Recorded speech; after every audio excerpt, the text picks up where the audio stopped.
Bwana Yesu asifiwe, na tumaini kabisa mtazamaji buheri wa afya. Tumerejea tena kwa mara nyingine katika kipindi hiki kingine kizuri kabisa katika sehemu ya pili, ambapo kwa sasa tunaenda kuangazia mambo mengi sana, ambapo na imani mtazamaji utaenda kubarikiwa, ikiwa ni siku ya Boxing Day na kila mmoja akiwa na furaha na akifurahia pia uwepo wa Bwana katika maisha yake. Nina imani kabisa leo utaenda kubarikiwa na kile ambacho tumekiandaa mezani, lakini mgeni wetu siku ya leo ambao tumeweza kupata bahati na kuwa naye hapa ni ugeni rasmi kabisa. Naweza kusema pia ni ugeni wa kipekee ambao tumeweza kupata, na huyu si mwingine ni mchungaji Samuel Lupilia, mchungaji ambaye amekuwa akifanya vizuri sana, lakini pia ni mchungaji ambaye amekuwa na ushawishi mkubwa kanisani kwa namna jinsi ambavyo anaendelea kutangaza kazi ya Bwana kwa kusimama katika majukwaa mbalimbali, kupaza sauti, kuhakikisha watu wanaendelea kubarikiwa na kuhakikisha kwamba wanaokolewa kutoka dhambini, kumshukuru Mungu kwa kila ambacho ameweza kubariki.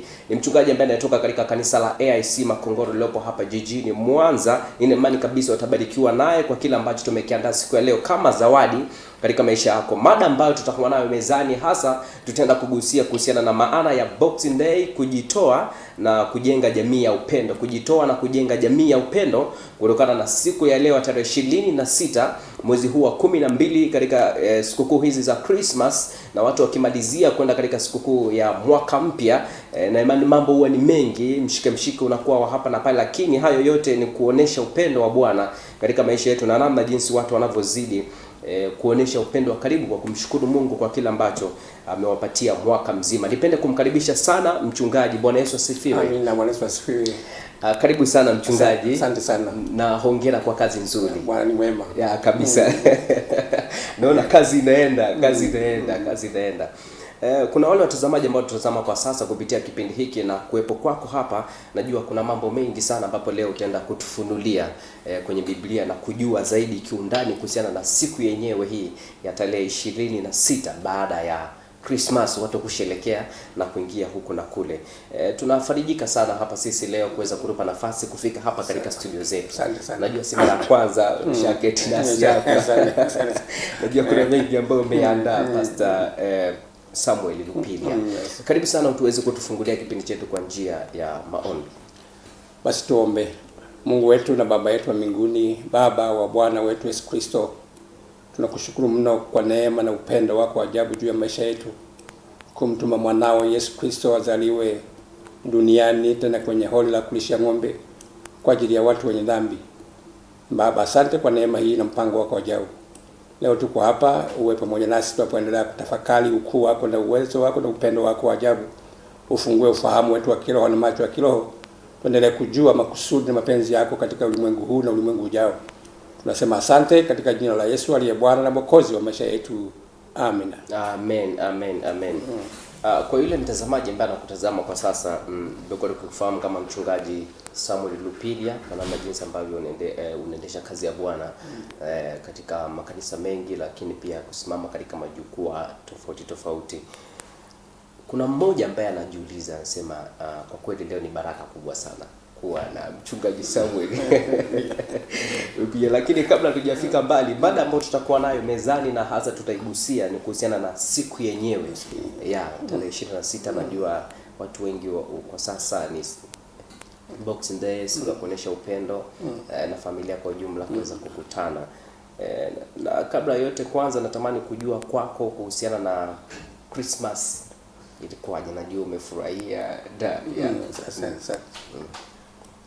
Namshukuru Mungu wa mbinguni kwa sababu ametupa neema hii ya kushiriki mwaka huu 2025 kwa Christmas. Amen. Christmas ina maana pana zaidi kwamba kusanyiko kubwa la Kristo linakusanyika, linamsifu Mungu, linamtukuza Mungu, linamwabudu Mungu. Ni kusanyiko la Kristo. Ni Christmas. Maneno mawili, Christ na Mass, kwamba ni kusanyiko la watu wa Mungu, wamekusanyika watu wa Kristo, wanasherehekea, wanamsifu Mungu, wanamtukuza Mungu. Na hiyo ndio kiini kikubwa zaidi, kuona upendo wake jinsi alivyomtoa mwanawe Yesu Kristo azaliwe kwa ajili yetu. Amen. Kwa hiyo najua siku ya jana ilienda vizuri sana. Ilienda vizuri, ilikuwa na baraka karibu mbili kuu. Baraka ya kwanza mvua ndio ambayo ilikuwa muda mrefu tumehangaika mvua, na baraka hiyo ya mvua inatukumbusha enzi zile kwamba zamani kule Christmas lazima inyeshe mvua, na jana ilinyesha mvua kweli, kuashiria upendo, kuashiria upendo wa Mungu na Bwana atupenda. Amen. Na lingine hila kiroho, watu wamehubiriwa na maimba kwaya na wamejengwa kiroho katika maisha yao. Wengine wamemwamini Yesu Kristo, wengine wamemrudia Bwana, wengine wameimarika kiroho zaidi. Amen. Kwa hiyo tunamshukuru Mungu kwa Christmas hii ya mwaka huu. Amen. Tuelekee sasa kwenye zawadi ambayo siku ya leo kila mmoja na akili na hisia za watu wengi zinalifikiria jambo hili kuhusiana na Boxing Day, na mada ambayo tulionayo mezani ndio hiyo Boxing Day, kujitoa na kujenga jamii kwa upendo. Okay. Kuna mmoja ambaye kwa sasa mtazamaji ambaye anatutazama kwa sasa, Mchungaji Samuel Lupidia anatamani kufahamu zaidi na kujua, maana sidhani kama ni wote wanaosherehekea wanajua maana halisi ya Boxing Day. Maana halisi ya Boxing Day ni ipi na historia yake pia ikoje? Kwa ufupi, Boxing Day inafuatia baada ya Christmas. Nisema ni siku ya maboksi. Kwa ndani yake ni zawadi, siku ya zawadi ya maboksi.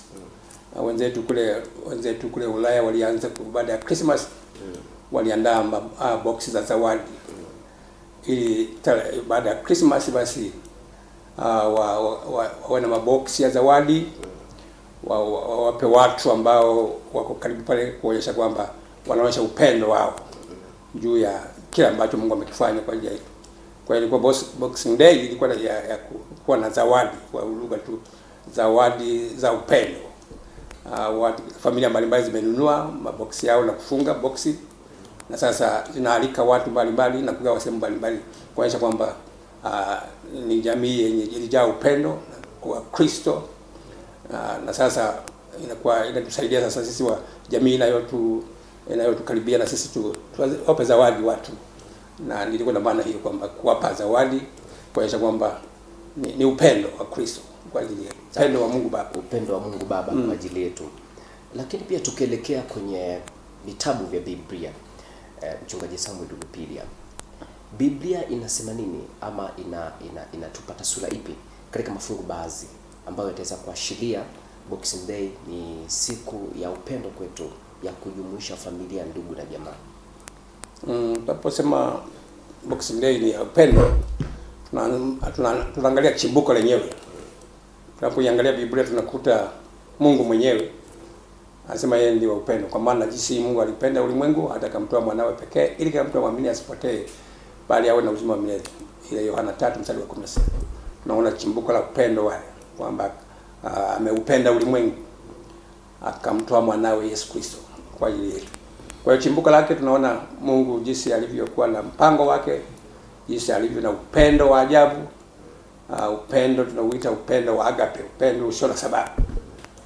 Mwanadamu alikuwa amekosa, Adam na Eva walipokosa pale, ilikuwa iishia hapo, lakini kwa sababu Mungu wa upendo aliendelea kufanya njia zingine za kumsaidia binadamu huyu. Kwa hiyo tunaanzika chimbuko kubwa au chimbuko kuu la upendo ni Mungu mwenyewe aliupenda ulimwengu. Sawa. Na ni zawadi zipi ambazo sasa kwa yule ambaye anatamani kwenda kushiriki na jirani ama jamii yoyote anatakiwa kuitoa? Maana tunaona kuna hata pia kuzungumza nayo pia najua ni zawadi ya maneno. Sawa, ni zawadi ipi ambazo sasa zinakuwa zinaangaziwa hasa katika siku hii maalum kabisa Boxing Day? Kuna zawadi, tunaposema zawadi mbalimbali ambazo familia imependa kutoa au mtu mwenyewe binafsi kutoa. Wakati mwingine zawadi hizi unapofungua boksi lako, labda utakuta labda kuna nguo umeweka humo, kuna vitu vya thamani vimewekwa humo, kuna kitu ambacho yeye willing ya moyo wake umempendeza kwamba nimpe. Kwa hiyo boxing ni ndani ya boksi kuna vitu ambavyo familia hiyo mtu binafsi ameweka kwa hitaji la mtu mwingine. Labda wengine wanajua mahitaji ya watu wengine, anawafahamu. Kwa hiyo anaweka mahitaji yake, kama ni nguo, kama ni vitu vya matumizi ya nyumbani, ni zawadi mbalimbali ambazo yeye amekusudia kuweka kulingana na mahitaji yao, kuonyesha kwamba amejaa upendo, anatoa vitu hivyo vya thamani kwa ajili ya wengine. Binafsi kwako umelijibu vizuri sana mchungaji Samuel Lupilia. Na imani hata pia mtazamaji ambaye anatazama kwa sasa anaendelea kubarikiwa na akili yake inaendelea kufunguka zaidi kujifunza hiki kitu. Najua kuna mengi zaidi ambayo umetuletea, lakini pia nitafurahi, najua kuna zawadi ambayo pia nawe pia utakuwa nayo ambayo umeiandaa special kwa ajili ya watu wengine ili waweze kubarikiwa sana. Jamii leo imepokea vipi sasa kuhusiana na swala hili la Boxing Day ama kuhusiana na siku hii yenyewe binafsi kwako? Boxing Day wakati mwingine jamii inaipokea, ingawa huku kwetu Afrika huku na sehemu zingine alisaundi sana kwamba Boxing Day inajulikana sana kwa wengi. Wengi wanajua Christmas, hiyo siku ya Christmas ndio wanaalika watu na kula na fanya hivi na mambo mengine yanafanya kanisani. Lakini next day inapokuja tarehe 26 ile Boxing Day ni ya wachache sasa, hasa huku wachache ambao wanafahamu jambo hilo.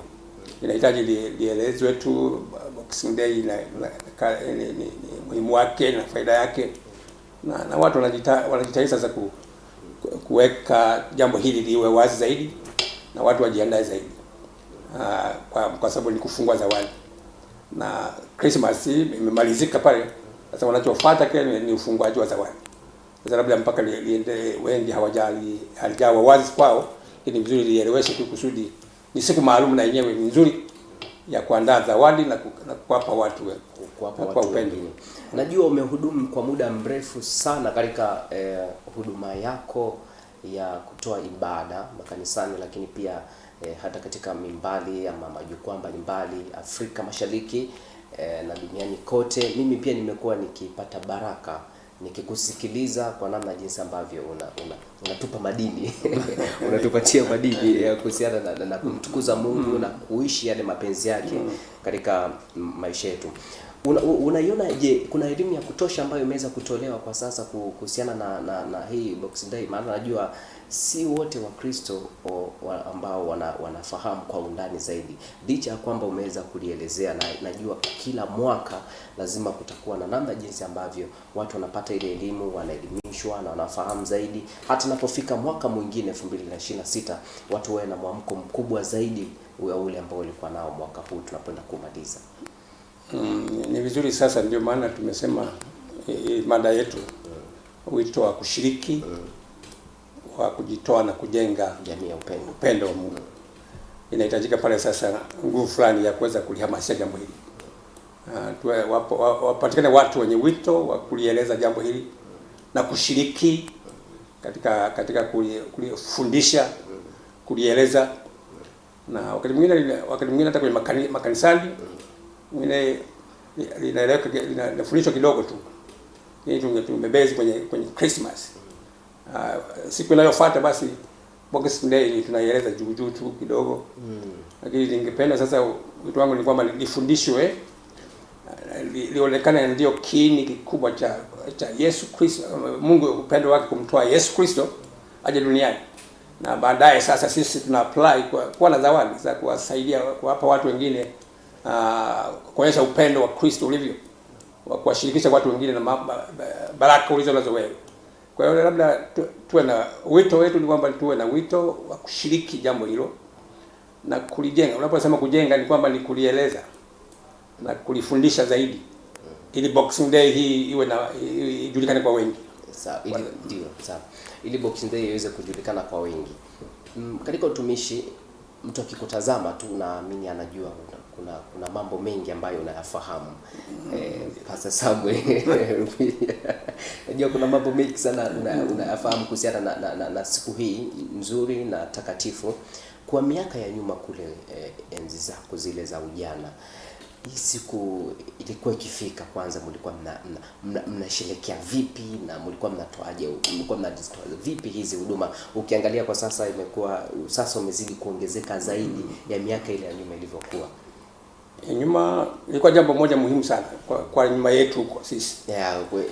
Tuliona wazazi wetu walikuwa wanaiandaa Christmas hasa kwa kimwili na kiroho. Kimwili wanatengeneza chakula, wanaalika mbuzi na vitu vingine, vyakula vyote vile. Na nilikuwa nawaona kwamba nilikuwa lazima watafute majirani, waalike majirani waje washiriki pamoja. Ilikuwa jambo muhimu sana. Kwa hiyo inapofika wakati mwenyewe sasa, wanaalika majirani, zengo pale, wanaalika, wanakula pamoja chakula ambacho wamekiandaa pale, wanafurahi, wanazungumza kwa historia, yani ni jambo la furaha pale. Wanashirikishana furaha zao, familia hizo zimeshiriki pamoja. Nilikuwa naliona hilo baadaye.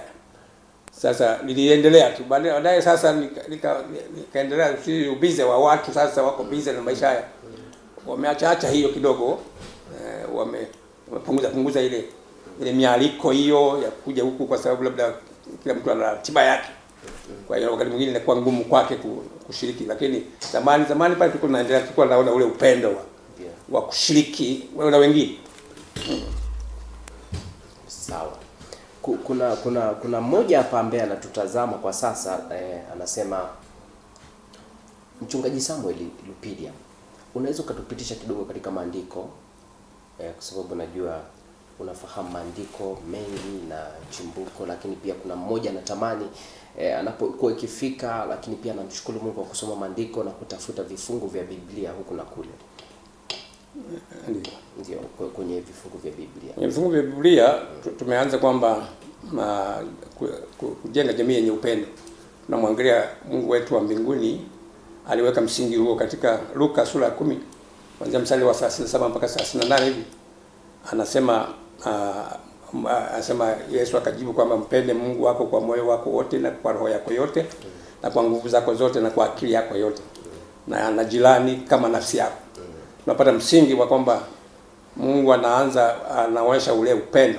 Binadamu kwanza mpende Mungu kwa nguvu, kwa moyo wake wote na kwa roho yake yote na kwa akili yake yote na kwa nguvu zake zote. Hii inaonyesha kwamba kuna jitihada pale ya binadamu kufanya kuwezesha upendo ule kuupalilia na kufanya mkubwa zaidi, kumpenda Mungu. Wanasema kwa moyo wako wote na kwa roho yako na kwa akili yako yote na kwa nguvu zako zote. Juhudi za kupalilia upendo wa Mungu Baba ni muhimu sana. Akili ni mafundisho. Unasema tuwafundishe watu wajifunze ukuu wa Mungu na upendo wa Mungu katika maisha yao. Inaweza kumsaidia sana huyu mtu kujijenga kumpenda Mungu zaidi katika upendo wake, kwa sababu ametumia moyo wake wote, roho yake yote na nguvu yake yote na akili yake yote. Hii inaonyesha kabisa kwamba upendo ni jambo muhimu sana katika maisha yetu. Kumpenda Mungu na kumpenda jirani. Na amri hiyo ya pili kwamba na jirani yako kama nafsi yako. Inaonyesha jinsi gani upendo huu haukomei kwa mpenda Mungu Baba tu, lakini unampenda na jirani yako kama nafsi yako, kama unavyojipenda wewe. Na Mungu anatazamia kwamba na sisi tunavyojipenda sisi tuwapende wengine kama sisi tunavyojipenda. Na mtazamaji, na imani unabarikiwa sana na Mchungaji Samuel Lupilia kutoka katika kanisa la AIC Makongoro lililopo hapa jijini Mwanza, kwa namna jinsi ambavyo anaifafanua kwa undani zaidi Boxing Day kuhusiana na mada ambayo tulionao mezani, kujitoa na kuijenga jamii ya upendo. Unaweza kujiuliza wewe pia unaijengaje jamii ya upendo baada ya Christmas, ama ukimaliza kula Christmas ndio hivyo unakimbia tena unaacha kuwahudumia jamii na watu ambao wanakuzunguka, kuonesha upendo kama Mungu alivyotusaidia sisi pia na kutufia pale msalabani. Lakini pia kwa dakika chache nitakuwa na swali moja hapa, na muda kidogo tutaenda mapumziko ili uweze kubarikiwa na nyimbo za Christmas, kwa sababu siku ya leo ni siku nzuri kabisa na ni siku ambayo ni chaguo Mungu ambao ameliweka sisi kwetu tuweze kukumbuka kwa upendo ambao aliweza kufanya kwetu. Nikiwa na swali moja, na baada hapo tutaenda mapumziko kidogo ili kuweza kupata burudani kidogo ya hapa na pale kulingana na sherehe yenyewe hii iliyopo. Mwaka 2025 Mchungaji Samuel Lupilia, tupo ukingoni kabisa. Ni kama ukiwa kwenye kamba unaning'inia. Tunaelekea mwaka 2026 na bado kuna sikukuu nyingine tena mwaka mpya. Kwa mwaka 2025, kwa huduma ambayo umekuwa ukitoa binafsi, imekubariki vipi mpaka sasa Mchungaji Samuel? Namshukuru Mungu kwa mwaka huu. Maana kuna mambo muhimu ambayo sisi kama wachungaji tumepewa. Tumeambiwa nendeni ulimwenguni mote mkaihubiri injili kwa kila kiumbe, amini na kubatizwa ataokoka, asiamini atahukumiwa. Hiyo ni agizo kuu la Bwana wetu Yesu Kristo. Kwa sisi watumishi wa Mungu tunahakikisha kwanza kazi yangu ni kuhubiri injili ya Yesu Kristo. Na mhubiri Kristo, watu wafahamu Yesu, watu wakolewe. Napata vipindi vya kufundisha neno la Mungu kwenye makanisa. Mada zinawekwa pale, unapewa mada hiyo unaanza kufundisha. Lengo letu ni kwamba lazima Kristo ajifunze kwa kiroho, lazima ajifunze neno la Mungu. Ameshamwamini Yesu Kristo huyu na tayari ni Mkristo, na sasa anatakiwa ajengwe, aimarishwe kiroho ili akue kiroho, ili ajisimamie mwenyewe. Kwa hiyo nafundisha mambo haya na zaidi ya kitu mwingine ni kwenda kwenye maeneo ya kimisheni. Kwa sababu mwaka huu nimeenda kama mara 2 kwenda kwenye eneo la missions tunaita Ziwa Eyasi kule. Ziwa Eyasi kule kuna makabila ambayo hajafika na injili ya Yesu Kristo. Tunasema kuna Wabarbaig, kuna Wataturu, kuna Wamasai, kuna Wahadzabe. Sasa mimi miaka ya nyuma kule, ni baada ya kumaliza chuo nilienda kufanya missions kule. Na ni kwenda kuanzisha kanisa katikati ya watu hapa. Na watu Wataturu walimwamini Yesu Kristo, akatengwa, ikawepo kanisa. Baadaye nikahamishwa kuja huko. Lakini bado kuna kazi, process ziko ndefu. Maeneo hayo ni ya porini. Na tulienda na kwaya tunazishawishi kwaya zetu twende wakahubiri injili. Makongoro vijana kwaya kwa lugha nyingine inajulikana Kikundu, tumeanzisha uhubiri wa injili katika maeneo ya kupanda kanisa planting, church planting. Tumeweka huko. Na sasa tulikwenda huko mwezi wa 4 hivi, na mwezi huu wa 11 tulienda huko tena kufanya follow up. Tunakuta Wataturu wenyewe, na tukapewa na pata na jengo hilo, tukaambiwa kiwanja hiki hapa na mfanye sasa mjenge wenyewe ili na sisi tuanze kusali. Kwa hiyo kazi za missions tumefanya, kazi za kuhubiri makanisani, kufundisha seminars, na kazi zangu nzuri za nyumbani za kilimo na ufugaji. Naendelea na mambo hayo. Ni muhimu zaidi, na tunafanya kazi ya Mungu, na wito wangu ni kuhubiri na kufundisha neno la Mungu. Amen, amen. Na najua kuna vijana tukirudi mchungaji Samuel Mpilia. Kuna vijana inabidi wape somo ili pia waelewe namna jinsi ya kutangaza kazi ya Bwana kwa njia ya kuhubiri, lakini pia kwa njia ya kuimba, kama namna jinsi ulivyo na uzoefu mkubwa na vitu vingi ambavyo umeweza kujifunza kupitia kazi hii ya Bwana. Najua kazi ya Bwana ina mibaraka, na kazi ya Bwana ukifanya hauzeki. Ni wito. Na mtazamaji, tunaenda mapumziko kidogo ili uendelee kubarikiwa na kipindi chetu cha Amka Tumsifu Mungu, kipindi chako bora kabisa, na imani utaendelea kuwa nasi na usibanduke. Keti hapo mwaliki jirani, ndugu popote walipo, ili uweze kubarikiwa zaidi kutokana na kila ambacho tumekuandalia kama zawadi siku hii ya leo. Uko nami mtangazaji wako Andrea Amosi Masai.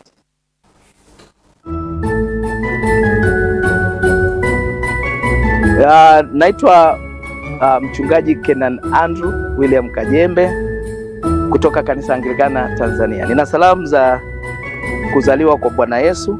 Pointi ya kwanza, kwa nini Yesu na kwa nini Christmas? Watu wajue kwamba huyu anakuja kupambana na dhambi, na hiyo dhambi ndio inatusababisha tusimuone Mungu. Kwa sababu ya kuzaliwa kwa Yesu na jina Yesu, maana yake anaokoa. Kama hujaokoka hujachelewa, siokoke tu Christmas hii.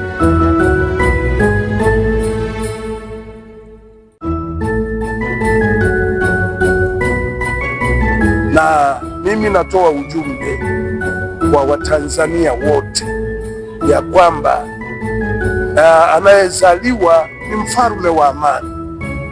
Tuombe kwamba nchi yetu ikae katika amani.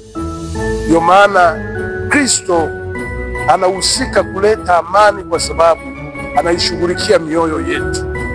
Naona kwa hiyo mpaka kwenye serikali yetu naona ilielewe kwamba hili ni tukio, na kwamba sisi tunamwabudu Kristo ili amani ijae katika taifa letu. Na kwa hiyo ndugu zangu wote ambao wananisikiliza hapa, niwatakie Christmas njema na mwaka mpya wenye fanaka kabisa. Tumwabudu Mungu, tumshukuru, tuseme asante kwa ulinzi wake, na hasa tunapokuwa salama katika nchi yetu ya Tanzania.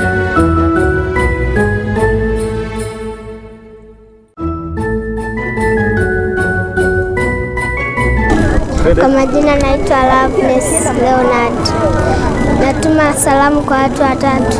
Kwa kwanza mama yangu, baba yangu na kwa dada yangu. Nasali kanisa la AGT. Kwa majina naitwa Tekine Emmanuel. Nasalia kanisa la AGT ushirika, na natakia heri ya Krismasi na mwaka mpya. Kwa majina naitwa Veronica Eliseusi. Nasalia AGT ushirika Shinyanga.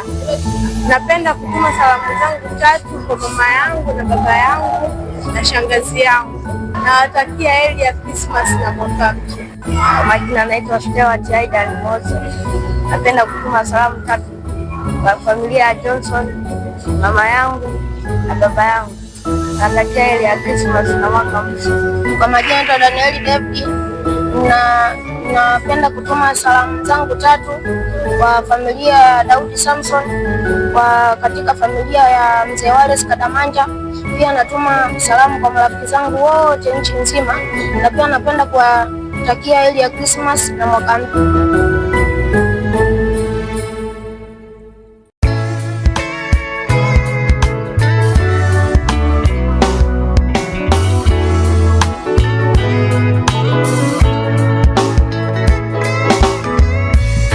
Time ago in Bethlehem, so the Holy Bible says, Mary's born child Jesus Christ was born on a Christmas day. Long time ago in a Bethlehem, so the Holy Bible says, and Mary's born child Jesus Christ was born on a Christmas day. Hark now, hear the angels sing, our King was born today, and none will live forevermore because of Christmas Day. Hey, now hear the angels sing, our King was born today, and none will live forevermore because of Christmas Day. So long time prophet Isaiah prophesies about the soon coming Son King Jesus Christ, the Lamb of God, the Holy Spirit and the Son, the Lord and my Savior. Forgotten of the world that he gave his only Son. Whoever believes in him shall not die, but have eternal life forever. And ever is my healer, protector, provider, my Father, my mentor, my guide, and the reason for the season. Okay, then I want to know that he's my healer, protector, provider, my Father, my mentor, my guide, and the reason for the season is my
Tumebarikiwa sana sana sana na nyimbo hizo za Christmas, lakini pia na jumbe mbalimbali kutoka kwa wadau mbalimbali ambao wanamtumikia Mungu kwa njia mbalimbali, wakiwa ni waimbaji lakini pia wakiwa wahubiri, kwa namna jinsi ambavyo wameendelea kubarikiwa na sikukuu hii ya Christmas, lakini pia kubarikiwa na siku hii nzuri kabisa tarehe 26 Boxing Day. Tumerejea tena na kuendelea katika sehemu ambapo tuliishia, na tukiwa na mchungaji Samuel Lupidia kutoka kanisa la AIC Makongoro hapa jijini Mwanza. Na mchungaji, tulizungumza kuhusiana na swala zima, tukatazama pale vijana na tukatazama Boxing Day ndivyo, na kwa mambo mengi zaidi ambayo ukaweza kutufafanulia. Lakini tukiangalia kwa sasa Boxing Day ni siku ya upendo na ni siku ya amani kama ulivyozungumza.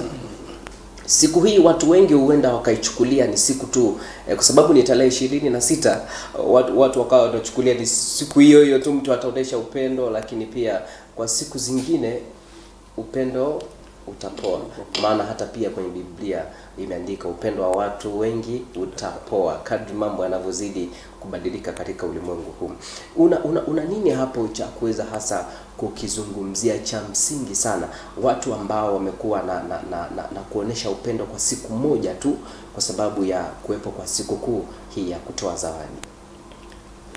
Ni vizuri kweli, wakati mwingine upendo wetu tunalenga kwenye matukio. Likisha tukio hilo basi unarudi kawaida tu. Kama huwezi kusamehe mtu akikosea, basi unakasirika na una msamaha, hata ukiomba msamaha hamna, na unaishi tu maisha ya kawaida ya kutokuwa na upendo. Hii ni tatizo kabisa la binadamu katika ubinadamu wake.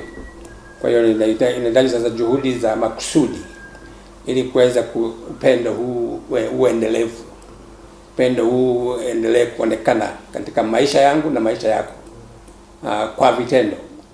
Hii ya zawadi, ya kuwapa zawadi, basi naishi hapo, lakini Kristo anataka upendo huo uendelee kwa marafiki, uendelee hata kwa maadui ambao unaona kwamba huyu ananichukia. Lazima upendo huo uaksi sasa kwa watu wote wa aina zote. Kwa hiyo ni vizuri kujifunza neno la Mungu. Ni muhimu kujifunza neno la Mungu. Unataka kufaulu zaidi, ni vizuri ujifunze neno la Mungu. Neno la Mungu linasemaje? Neno la Mungu linatu encourage, linatupa nguvu, linatupa moyo na mzigo wa kuendelea vizuri kuishi maisha ya ushindi. Kwa hiyo ni vizuri sasa ni kujifunza. Jambo moja ni kujifunza. Mnakuwa na semina mbalimbali na makongamano hayo ya kuonyesha uendelevu wa upendo, wa kumpenda mtu hata bila sababu, kumpenda hata adui yako. Hivi inahitajika sasa kulisoma neno la Mungu na semina mbalimbali na kujifunza zaidi ili kumuona siri za Mungu alivyojaa upendo, anapenda hata maadui. Kwa hiyo ni vizuri zaidi, hasa neno kubwa ni kule moyo wa kujifunza, moyo wa kutaka kuelewa, moyo wa kufanya. Sasa unajifunza, baadaye una practice sasa maisha yako kwa vitendo. Na kwa sababu sisi Wakristo, wakati mwingine sisi Wakristo tuna roho wa Mungu ndani yetu, anatuwezesha mambo yote, atutia nguvu. Kwa hiyo upendo wa Kristo umo ndani yetu na roho wa Mungu yumo ndani yetu, anayetuwezesha kupenda. Tunda moja kubwa la katika Wagalatia sura ya 5 mstari wa kuanzia mstari wa 21 hivyo, anaonyesha tunda la Roho Mtakatifu. Tunda la Roho ni upendo, uvumilivu, utu wema, fadhili, uaminifu, upole na kiasi, na mambo haya kuna sheria. Kwamba anaanza na tunda la upendo. Production ya Roho Mtakatifu ndani yangu anazalisha upendo.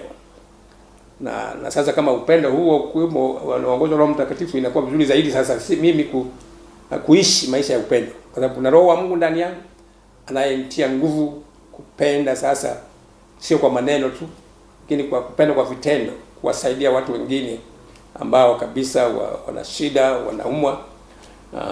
Najifunza mimi, kuna shirika moja linaitwa Samaritan Purse kutoka Marekani, na ingine inaitwa Operation Christmas Child. Ni shirika limeanzishwa na mwasisi mtoto wa Billy wahubiri Bashuli wa zamani. Alianza maono hayo ya kutafuta zawadi kwa watu, kwa Kristo. Baadaye wana supply karibu dunia nzima sasa. Na Tanzania wote tunapokea. Mimi mmoja wapo ni kama coordinator wa mambo hayo. wananunua wazazi kule kwenye boksi zao, wanauza, wanakusanya kwenye shirika hili la Operation Christ and Child, na hiyo shirika hilo lina supply dunia nzima, na tunapokea zawadi hizo tunawapa watu wasioamini, watoto na wengine hao. Sasa inaonyesha kwamba ni vizuri sasa kujifunza zaidi ili kuonyesha ule upendo wa Mungu Baba ulivyo. Anatupenda wote. Kwa hiyo ni vizuri sisi sasa ni kujifunza, unajifunza, unaanza kufanya kwa vitendo, inakusaidia ule moyo wa kupenda sasa, moyo wa kuthamini, moyo wa kuthaminiana, moyo wa utu. Unatusaidia sana kufanya kazi hiyo, na sasa utakuta jamii iliyofanya hivyo imejaa upendo kabisa katika maisha yetu. Ni muhimu sana jambo hilo. Namshukuru Mungu Mungu amenipa neema hata kwenda nitembelea Israeli, nitembelea Jordan na Misri. Nilipokuwa Jordan tulikuwa na watumishi wa Mungu. Tuko kwenye mtaa Yerusalemu pale. Mwisraeli mmoja akasema mwangalie tumevaa mavazi ya kitaifa haya, sisi ni Watanzania. Ndio. Walipofika wakasema halo. Anasema kwa sauti, Tanzania hakuna matata. Tanzania hakuna matata. Sasa nilichukulia kwamba huyu ana sifa ya Tanzania. Aidha amekuja ameona jinsi Watanzania wanavyothaminiana, wanatiana moyo, wanapendana. Kwa hiyo wanajua nchi nyingi duniani wanajua ule kufika Tanzania ni kama watu wa baba na mama mmoja. Wanathaminiana, wanapendana, wanatiana moyo katika maisha yetu. Kwa hiyo culture yetu hii tunabidi tuiendeleze kulingana na msingi wa neno la Mungu. Mungu ni upendo. Amen. Amen. Mungu ni upendo, lakini pia Mungu ni tunda. Tunda la Roho. Tunda la Roho. Tunda la Roho ni upendo, twakiwa tupendane.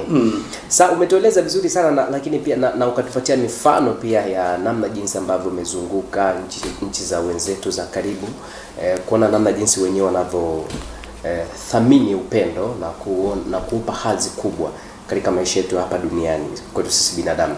Binafsi kwako nahitaji kufahamu, je, una ushuhuda wowote kwa miaka na uzoefu ulionao katika kazi hii ya utume, una ushuhuda wowote ambao unaweza pia ukashiriki nasi kutuambia, Mchungaji Samuel Lupilia, kutokana na siku hii ya leo tulionayo katika utumishi wako? Ushuhuda ni mwingi kwa sababu umri huu umekuta na mambo mengi ya kujifunza mambo mengi. Ushuhuda wangu labda ni ule upelekaji wa Injili ya Yesu Kristo. Kama nilivyosema, baada ya kumaliza masomo yetu ilibidi mama na mimi twende kwenye maeneo ambayo hajafika na Injili ya Yesu Kristo, kuwahubiri watu ambao kabisa wanaishi maisha ya zamani sana. Wanavaa ngozi, wanavaa rubega, wanatembea na uchi wakati mwingine. Sasa ilikuwa kazi yetu kujenga mahusiano kwanza nao. Hiyo itusaidia kwanza kuingia kwa jamii hiyo, kujenga mahusiano nao. Kacha yao ni tofauti kabisa na kacha yetu. Ilibidi muombe Mungu tusaidie sasa kuingia kwenye kacha hiyo, kwenye utamaduni huo. Ni mgumu kwetu kupokea, lakini tutafanya tuingie mle. Sasa tulikuwa na zoezi hilo la kujifunza kuingia kwenye utamaduni huo.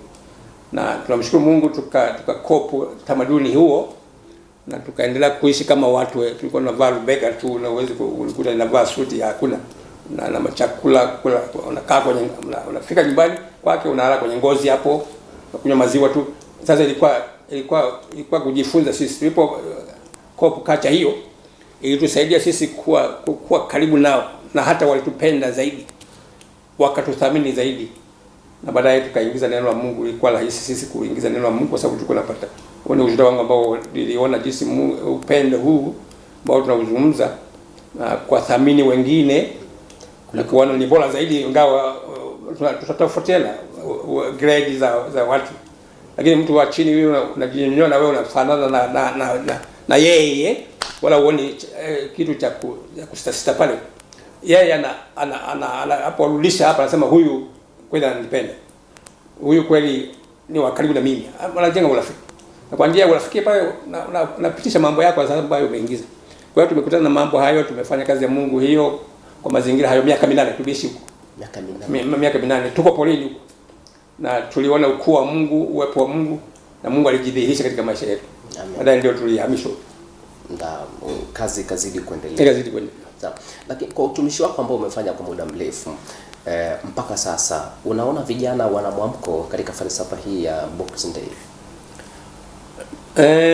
Ni vizuri kwa sasa unapoona vijana labda wana maana tofauti. Hii ndio ninavyoiona mimi kwa Boxing Day yao, some boxing wana maana, ingawa hawaelewi wengi, vijana wengi, lakini vile wengine wanaelewa kwa maana tofauti. Kwa maana moja tofauti ni kwamba inaishia siku hiyo ya Boxing Day tu, basi mambo yanarudi kama kawaida. Kuna kushughulika, kuna kufanya lolote lile. Na vizuri vijana hawa ni muhimu sana, kwa sababu tunapokezana vijiti. Sasa nidhamu ya yenu vijana hapa. Vijana lazima ajue kwamba mimi na wajibu gani katika maisha yangu, katika taifa langu na katika kanisa langu. Kwa sababu vijana ndio sasa na nafasi kubwa ya maisha yake na umri wake. Sasa atengeneze future ya kesho, ili atakapoacha kijiti na yeye akute watu wana msingi wa neno la Mungu, wana msingi wa maisha. Sasa vijana wengi wanahitaji kujengwa zaidi, na baadaye kujengwa zaidi, na baadaye sasa waishi kwenye maeneo muhimu ambayo kabisa hata taifa litasema tuna vijana wetu, hata wakiachiwa nchi wanayo katika kanisa wawepo vijana ambao watainvolve na kazi ya Mungu. Kwenye Biblia tunakuta vijana wengi tu walikuwepo hapo ambao Mungu aliwatumia kina Danieli, kina Timotheo, vijana wadogo tu. Kwa hiyo vijana usijisahau ukaziona kwamba labda mimi sina nafasi hiyo. Kwa sasa wewe kijana unayo nafasi hiyo, na Mungu anatarajia kutumia wakati na umri wako ulionao. Kwa hiyo ni vizuri kujiweka wazi tu kwa Mungu, kujifunza zaidi ili usaidie kanisa lako, usaidie taifa lako la Tanzania. Kwa sababu sisi wazee ndio tunangatuka hivi, tunaachia ngazi. Sasa tumwachie nani, kijana gani ambaye unakuta labda hata maadili hana. Ukimwachia atavuruga tu kile. Kwa hiyo ni vizuri zaidi kuwajenga hawa vijana ili waweze kuwa na umuhimu kabisa wa kwamba dhamana yangu ni taifa langu hili la Tanzania kwa mfano. Mimi ndio na muda mrefu wa kuishi. Kwa hiyo nahitaji nijenge taifa langu hili kabisa kwa moyo na wito wa kutumikia Mungu. Na katika kanisa wengine tunastaafu, wengine tunastaafu sasa. Tunataka vijana ambao wataendeleza kazi ya Mungu.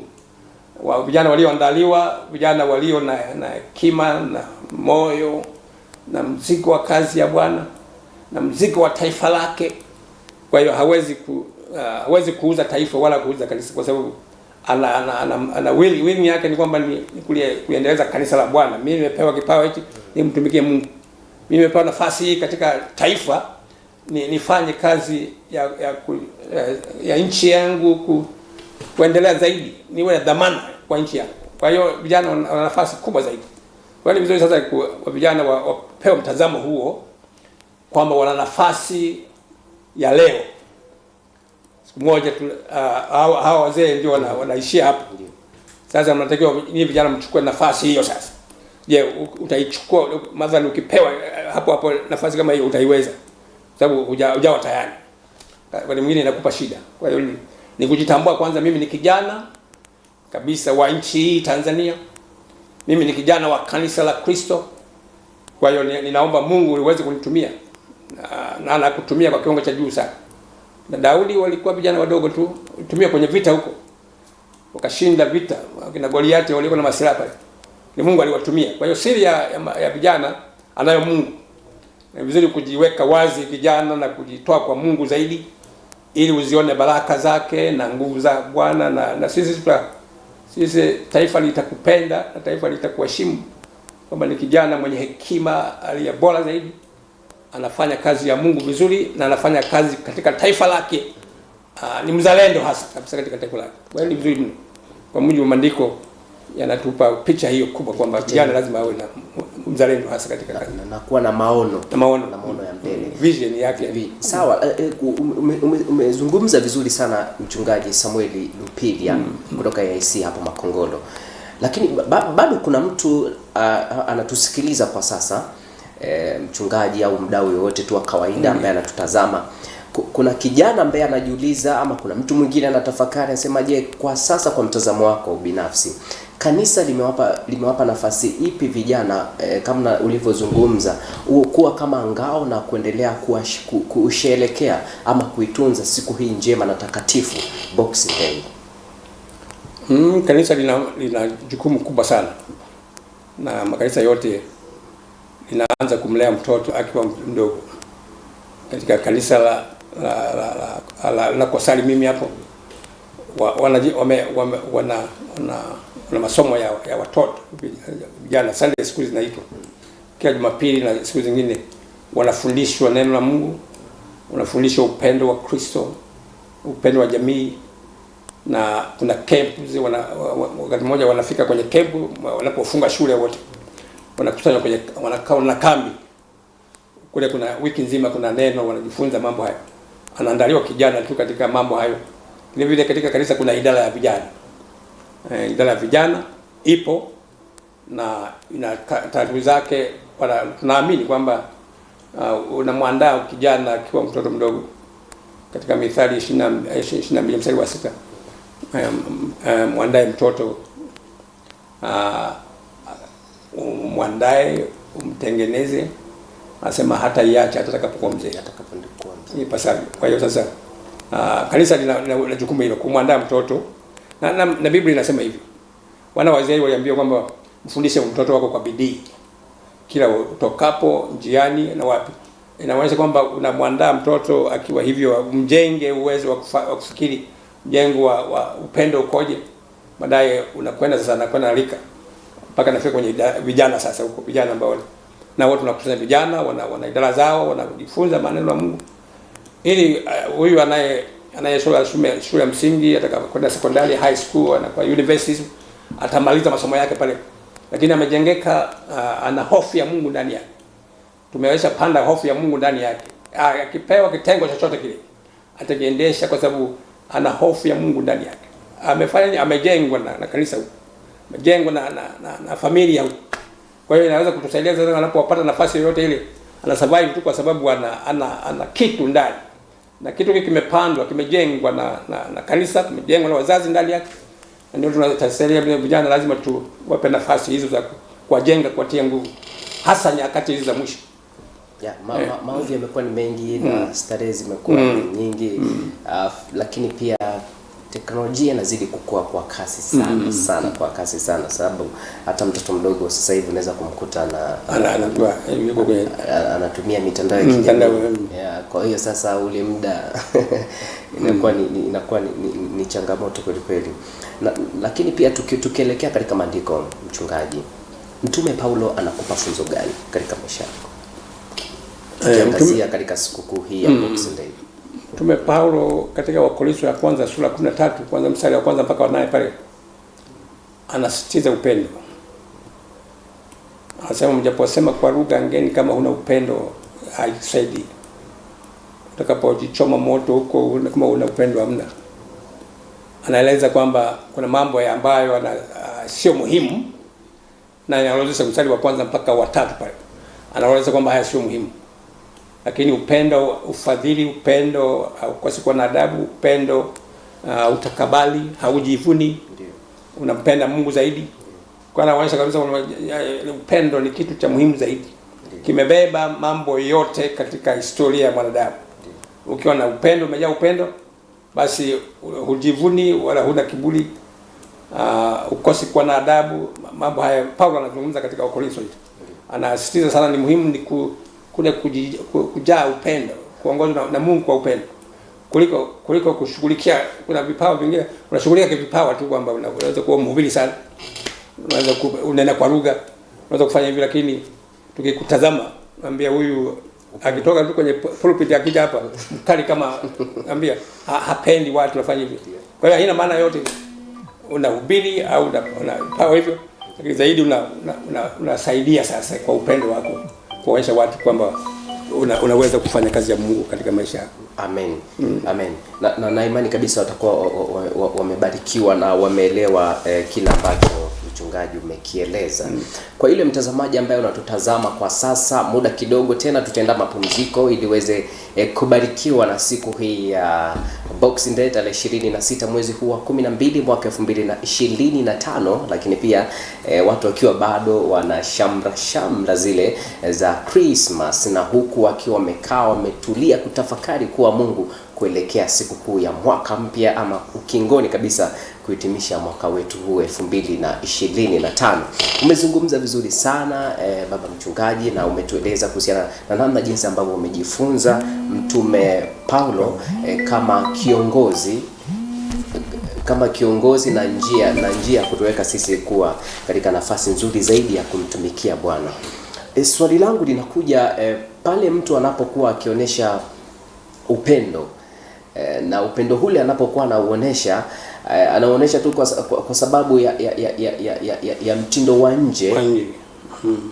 Anaonesha kwa mtindo wa nje, lakini sio wa ndani, kwa sababu si kila mmoja ambaye anakuambia anakupenda ni anakupenda kweli.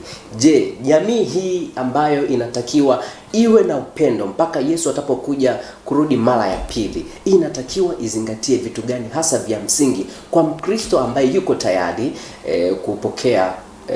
kupokea na kusubiri ujio wa Yesu Kristo? Vizuri sana.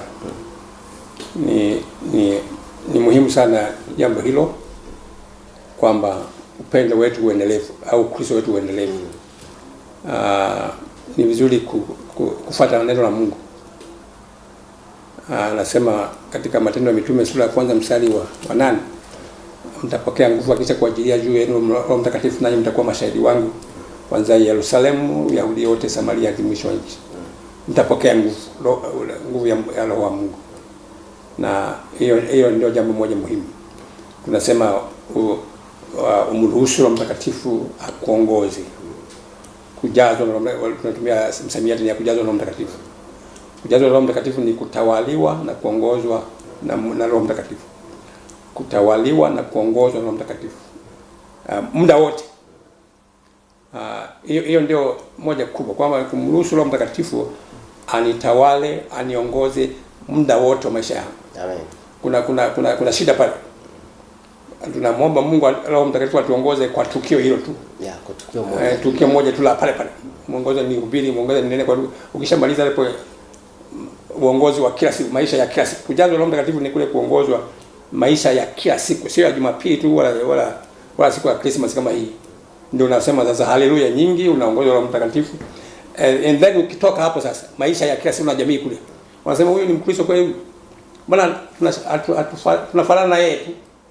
Kwa sababu amebezi kwa muda tu kwa Jumapili, hapo ndipo aongozwe Roho Mtakatifu. Kuanzia Jumatatu tunakuendelea huko, sio mwenyewe. Ikifika. Kwa hiyo sasa ni vizuri kujazwa na Roho Mtakatifu, kuongozwa na kutawaliwa na Roho Mtakatifu siku zote. Hii inatusaidia sasa tunayaweza mambo yote katika yeye atutie nguvu. Tuna weakness, tuna nature zetu za binadamu. Katika Wagalatia anazungumza hiyo sura 5 mstari wa 19. Tendo ya mwili ndio haya: hasira, fitina, faraka, uzushi, uasherati, ulevi. Ni nature ya binadamu. Sasa anapokuja Roho Mtakatifu anakava maeneo hayo.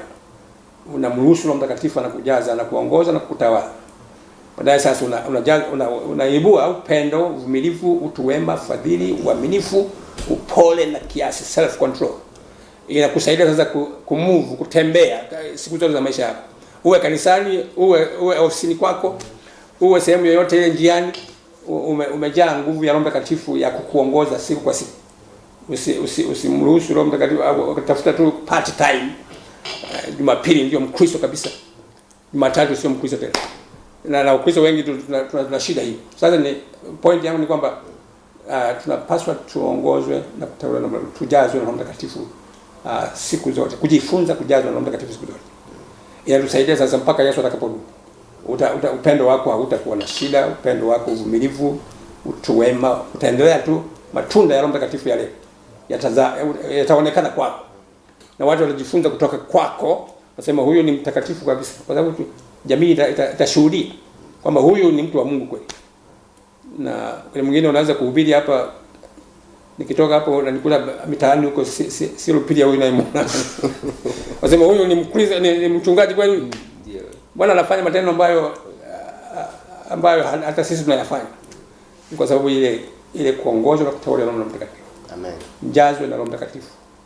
Kuongozwa na kutawaliwa na Roho Mtakatifu, anatuongoza kwa muda wote mpaka Yesu atakaporudi.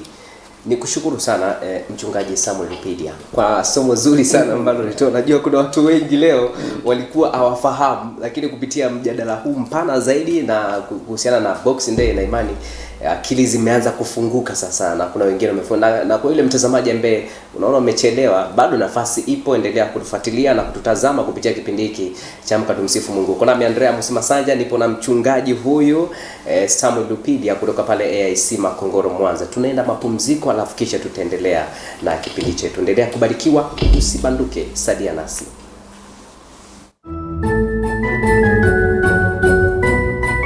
Kwa majina naitwa Paulina Simoni Tundala, ninasali kanisa EAGT ushirika kwa mchungaji Rafael Machimu. Ninamshukuru Mungu kwa neema hii ya wokovu. Ndugu zangu wale ambao hawajampokea Yesu, mimi nawasihi tumpokee Yesu, kwa sababu ndani ya Yesu kuna uzima, ndani ya Yesu kuna amani. Hakuna kitu chochote ambacho kitashindikana ndani ya Yesu. Bwana Yesu asifiwe. Ninawatakia heri ya mwaka mpya na Krismasi. Karibuni sana kanisa letu la EAGT ushirika kwa mchungaji wetu Askofu Rafael Machimu. Asanteni sana. Kwa majina naitwa Mary Justice Minofu. Krismasi ni kumbukizi ya siku ya kuzaliwa kwa Bwana wetu Yesu Kristo. Napenda kutuma salamu za heri ya Christmas na mwaka mpya kwa familia ya Justice Joseph Minofu pamoja na familia ya Justino Stia Mpangala wa kule Kigamboni, Dar es Salaam. Nawapenda sana.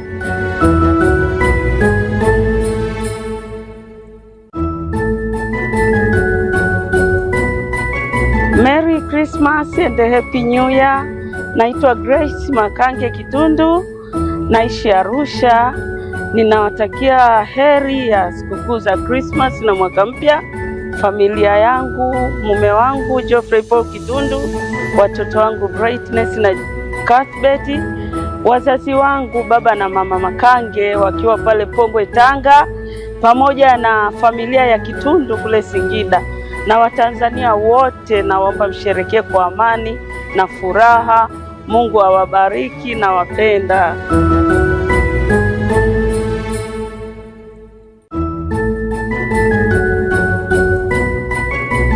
Namshukuru Mungu kwa sherehe hizi na siku hizi za mwisho wa mwaka, Krismasi pamoja na mwaka mpya.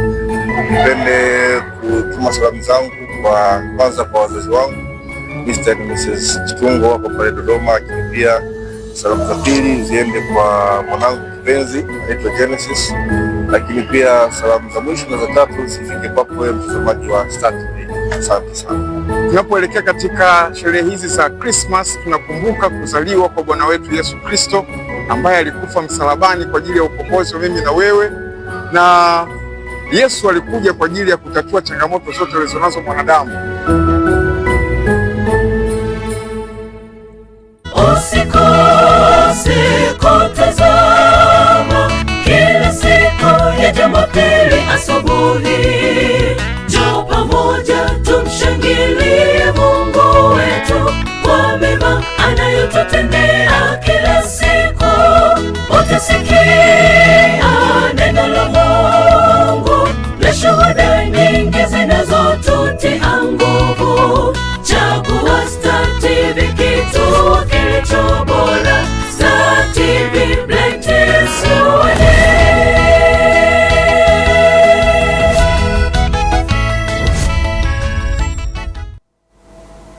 Heri ya Christmas mtazamaji, na leo tena tumerejea tena katika sehemu hii nyingine katika kipindi chetu ama mjadala huu ambao tunaendelea nao, mjadala makini kabisa na wenye maswali mengi, ikiwa ni siku ya kufungua zawadi. Siku ya kufungua zawadi, mimi naweza kuita hivyo, lakini kwa neno la Kiingereza wengi ulitumia maarufu sana ulimwenguni hapa kama Boxing Day. Na tumekuwa na maswali mengi sana ambayo kila mtazamaji ameyasikiliza, na pia namna jinsi mchungaji amekuwa akiadadavua, ama mgeni tulinaye hapa siku ya leo.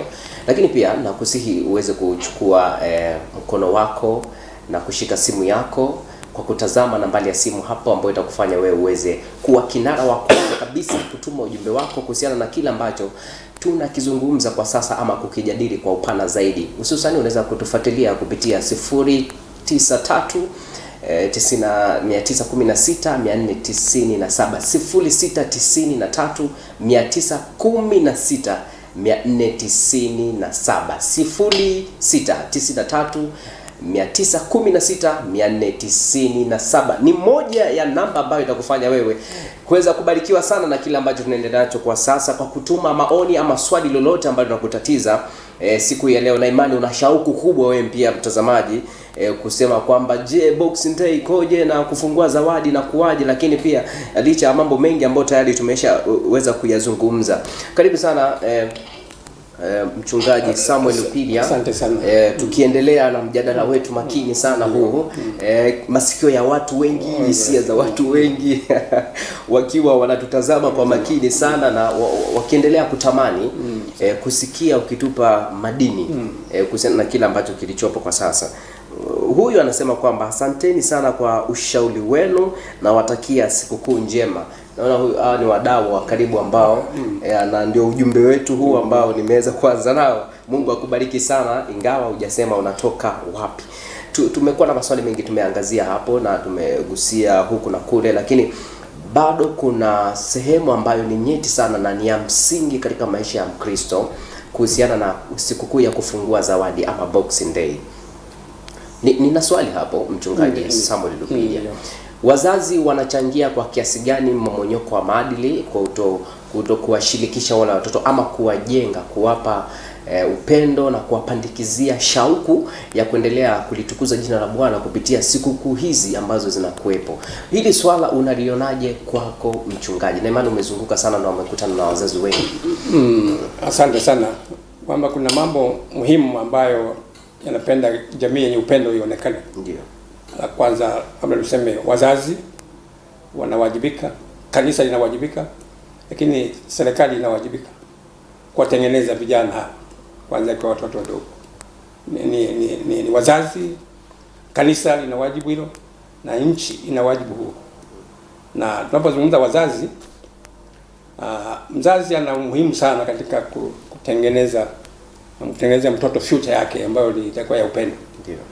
Wazazi wa siku za zamani tulivyokulia sisi, mzazi alikuwa Bennett na mtoto na watoto wake. Anakuwa na karibu, mama anakuwa na karibu na watoto wa kike katika maisha yao, katika shughuli zao. Baba anakuwa karibu na watoto wa kiume na wanatembea kujifunza pale. Mzazi hawaachii. Anatoka shuleni, wanakuja navua nguo za shule, wanaendelea kuna maisha ya kuuliza maswali kwa mama na baba. Wako karibu zaidi. Na tumeendelea hivyo, tumekuta sasa huo mwanya unaendelea kuwa mkubwa zaidi. Sasa wazazi hawana muda wa kukaa na watoto. Katika utafiti huo umeonyesha kwamba wazazi hawana muda, wako busy na dunia hii. Wako busy na dunia hii. Sasa wamekosa muda wa kukaa na watoto, hata kupanga ratiba yao kwa ajili ya watoto.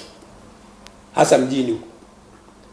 Wazazi wako busy tu kwenye biashara. Anatoka saa 12, wa kiume anatoka saa 12 asubuhi, wengine saa 11. Anarudi saa 4 usiku, watoto wamelala. Anatoka tena saa 12. Ni maisha yake yote. Hajaona na watoto. Hata Jumapili hiyo hana muda hata wa kukaa na watoto.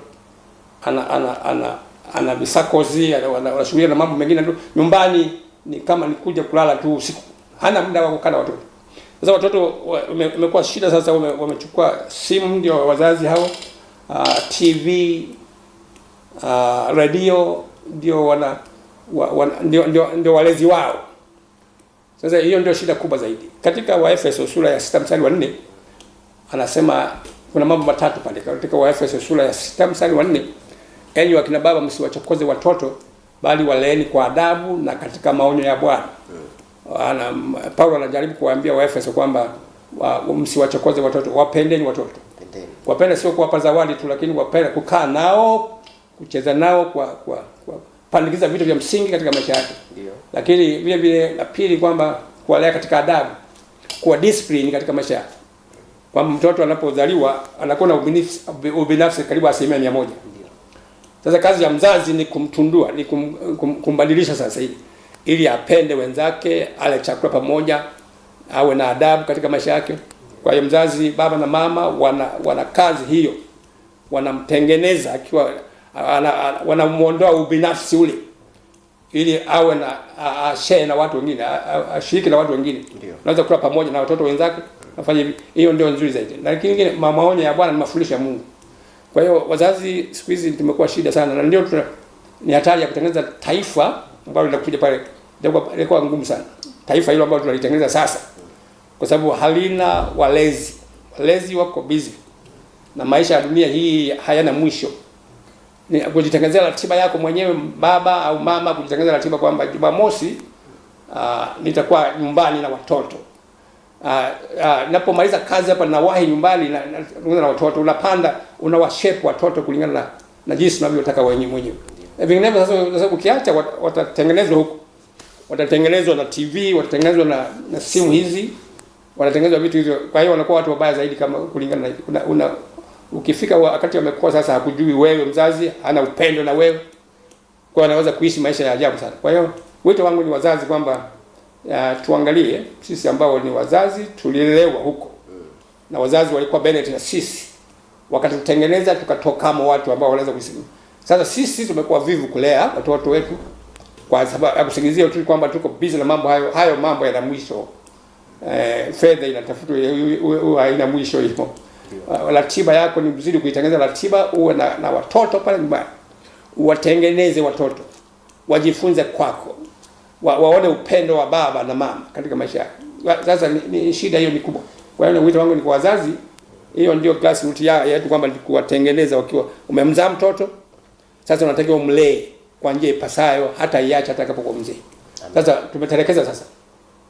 Na ndio matokeo yake ndio kuna watu wengine sasa, kuna watoto tunaoita watoto wa mtaani. Nyumbani hawana mlezi, baba na mama yupo na kila kitu yupo. Matokeo yake sasa hana malezi yoyote yule. Anaadapt mambo mengine tu, anatoka nyumbani anakwenda huko mitaani. Ni kwa sababu sisi wazazi hatuwajibiki kikamilifu kutengeneza taifa hili. Na baadaye utashangaa baada ya miaka ijayo tutatoa taifa la ajabu la kutisha, sababu halikutengenezwa na vijana hao na watoto hao au kuandaliwa vizuri. Amen. Najua wazazi ambao wanatutazama kwa sasa, kuna somo ambalo mnalipata hapa kutoka kwa mchungaji Samuel Lupilia, kile ambacho anakieleza kuhusiana na mmomonyoko wa maadili na wazazi wengi kutokuwa na malezi ambayo yanawafanya watoto kuendelea kuifahamu pia Boxing Day na kutunza ule upendo ambao Mungu anatakiwa tuwe nao. Mtazamaji, unayetuma ujumbe wako kwa sasa, endelea kutuma ujumbe kwa kupitia nambari hiyo 0693 916 497 0693 916 497. Una nafasi ya kutuma swali lolote ambalo unaona linakutatiza, nalo litajibiwa hapa katika mjadala makini kabisa kupitia kipindi chako bora Afrika Mashariki. Na sasa kabla sijamuuliza mchungaji na mgeni tuliye naye Samuel Lupilia, na maoni hapa natamani tuyapitie ili tuone pia wadau ambao wanatazama kwa leo. Pia unaweza ukatuambia wewe unaelewa vipi kuhusiana na sikukuu ya kufungua zawadi ama Boxing Day. Moja kwa moja sasa nitatupia macho na kuangazia huyu anaitwa Laston, nipo Katolo, na watakia Boxing Day njema wakazi wote wa Katolo. Nikiwa na familia yangu, Bwana atukuzwe mwaka 2026. Huyu tayari ameshaamini atapita. Jambo la imani. Huyu anasema kwamba anaitwa Happy Kibaha, anasema anaitwa Happy, nipo Kibaha Mikongeni. Nashukuru kutukumbusha wajibu wetu. Huyo tayari pia amesema hivyo mchungaji, lakini huyu anasema kwamba kwa majina anaitwa Levocatus kutoka Mwanza, nawatakia heri ya sikukuu njema. Tusiache kumheshimu Mungu wetu, maana ndiye nguzo yetu. Mungu awabariki sana hapo studio. Lakini huyu anasema kwamba anaitwa Amoni Luhembe wa Dodoma Njendengwa, tupo pamoja mpaka mwisho wa kipindi. endelea kuwa nasi, mjulishe na jirani pia aweze kubarikiwa. Na huyu si mgeni, sema kwamba kwa majina naitwa Aneti Kasomo. Tumsifu Yesu Kristo. Napenda kuungana nanyi katika kipindi hiki. Asante sana. Endelea kuwa nasi na mchungaji, watu wanaona wanabarikiwa sana. Na wengine ni kama vile walikuwa wamechelewa. Huyu anasema kwamba shalom mtumishi. Naitwa Jackson Pasco Monyo. Asante, Mungu awabariki. Nimeelewesha vizuri jamii kuhusiana na siku hii. Huyu si mngesema kwamba tutengeneze jamii yetu yenye upendo. Huyu ndivyo alivyotuacha hivyo, lakini lakini anasema kwamba namshukuru Mungu kwa kutufunulia jambo hili.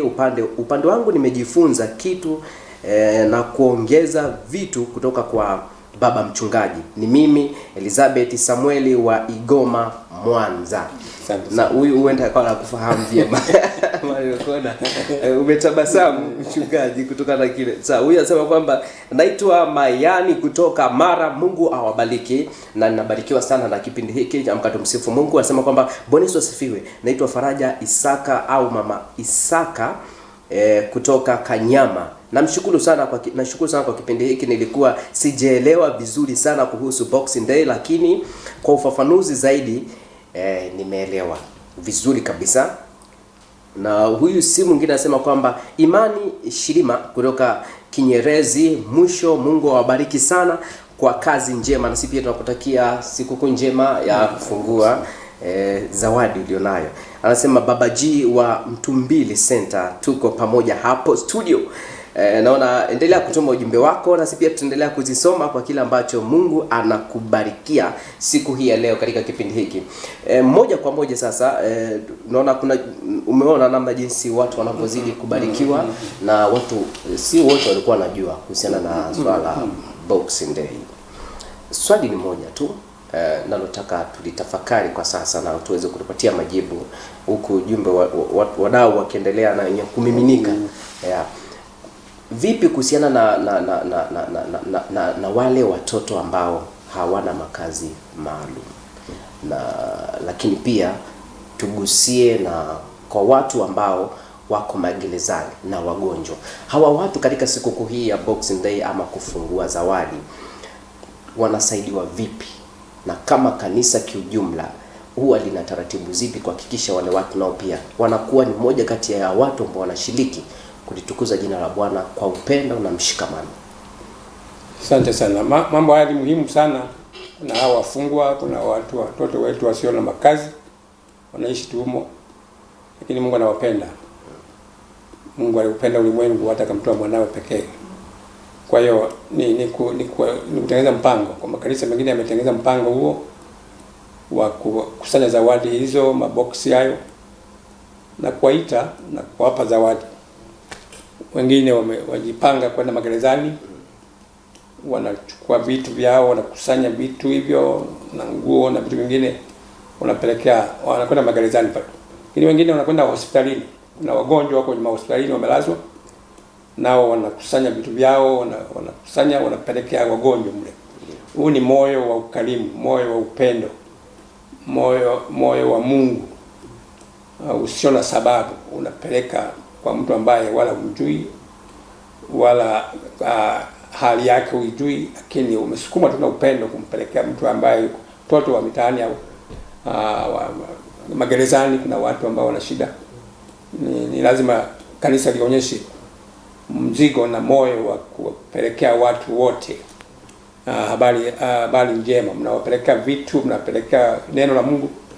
Ni vizuri tu, na huduma hizo zinafanyika, ingawa sio sana, wengine hawafanyi, lakini mkazo wangu ni kwamba ni kuendelea kuzifanya hivyo. Mnakusanya vitu vyenu kanisani, baadaye mnawapelekea wafungwa huko magerezani, mnawapelekea watoto, mnawaita watoto pale, mnakula chakula pamoja nao, kwa sababu wa mtaani ni vizuri ni kuwakaribisha tu na kuwaita, mnawapa vitu vyao, mnaalika chakula, kuonyesha kwamba unaonyesha kweli huu ni upendo wa Kristo. Hospitalini mnakwenda kuwasalimia na vitu vyenu mnawapa. Hii ni agizo la Kristo kwamba ni lazima tufanye hivyo, kuakisi upendo wa Kristo, upendo wa Mungu Baba. Alikuja kwa watu wote. Kwa kama kanisa ni muhimu sana kuwa na programu hiyo ya kuweza kupanga ratiba hizo, kuwafikia wasiojiweza, wazee wengine hawajiwezi. Kuna makambi ya wazee pale, napeleka vitu hivyo. Ni hakikisha kwamba nao wamuone Mungu wa upendo. Naomba pelekea pale, haona tu ghafla tu mnaleta vitu kama hivyo. Wala hamwafahamu na wenyewe hawafahamu, ghafla tu mnamwaletea hivyo. Wao wataangalia tu Mungu, upendo wa Mungu ulivyo, kwamba Mungu ametuona sisi. Wanamtukuza Mungu na kumshukuru Mungu. Kwa hiyo itakuwa ni baraka kuu kwa kuwashirikisha watu wengine na vitu vyenu, kwa maneno na kwa vitu. Hiyo ni kanuni, ni wajibu wetu kuwapeleka kupeleka vitu hivyo. Sawa. Ni kupanga ratiba na programu hizo zifanyike. Amen. Na ngoja turudi tena. Tuwasikie nao pia, huenda tukapata swali ya mtu labda anahitaji kufafanuliwa zaidi kuhusiana na swala hili. Lakini kuna mmoja alikuwa ana swali hapa anauliza, anasema kwamba kwanza anasema kwa majina naitwa Daniel Lucas kutoka Mwanza Bugando, nawatakia Boxing Day njema, Mungu awabariki sana. Na huyu mwenye swali, ingawa hajataja jina lake, anauliza, anasema kwamba watu wengi katika sikukuu hii ya kufungua sanduku, nasema sanduku maalum ama zawadi, anatazama na kusema kwamba watu wengi wamechukulia kama siku ya starehe tu, na wamesahau, hasa katika kizazi hiki, na wamesahau kama ni siku ambayo ni ya kumshukuru Mungu na kurudisha fadhila na upendo ambao Mungu aliuacha kwetu sisi kwa kutufia pale msalabani. Mchungaji, najua una uzoefu mkubwa na haya mambo umeweza kukutana nayo. Unamwambia nini sasa huyu mtu ambaye anasumbuliwa ama anakuwa na utata kuhusiana na swala hili kwa mtazamo wake binafsi? Vizuri sana. Hii ni jambo ni kweli kabisa. Wakati mwingine maana halisi tunaiacha, tunachukua vitu vingine ambavyo vya juu pale. Kwa Boxing Day ni wakati mwingine tumeacha mambo muhimu zaidi katika maisha yetu, au tumeibadilisha, inakuwa na maana tofauti, maana ya sherehe tu na starehe tu basi. Ile vitu vya msingi hatuoni. Sasa vijana wengi na watu wengi wangeona tu Boxing Day hiyo iwe ya kuburudika tu na kufanya vitu vingine hivyo. Hatubebi dhamana kabisa kwamba mimi na box langu napenda nifungue nimpelekee mtu fulani muhitaji, mtu asiyejiweza, mgonjwa. Hiyo ndio maana halisi. Sasa imegeuzwa tu labda kwa sababu haifundishwi hiyo, haielezwi. Imekuwa Boxing Day basi imekuwa tu hivyo, labda ya wengine hata wanasema Kiingereza kwamba Boxing Day ni kipindi cha ngumi. Watu kupiga wengine wanachukulia kama ni astarehe, watu kupigana ngumi ni Boxing Day ilivyo, lakini haina maana zaidi. Maana halisi ni kwamba ni kuchukua zawadi ulio na mzigo na kumpelekea mtu. Na vitu hivi huwa vinabadilishwa, hata Christmas nayo imekuwa na jambo moja kubwa limewekwa, ni sherehe, kula tu na mambo ya kimwili tu basi, kuvaa nguo, kula na vitu vingine, kustarehe.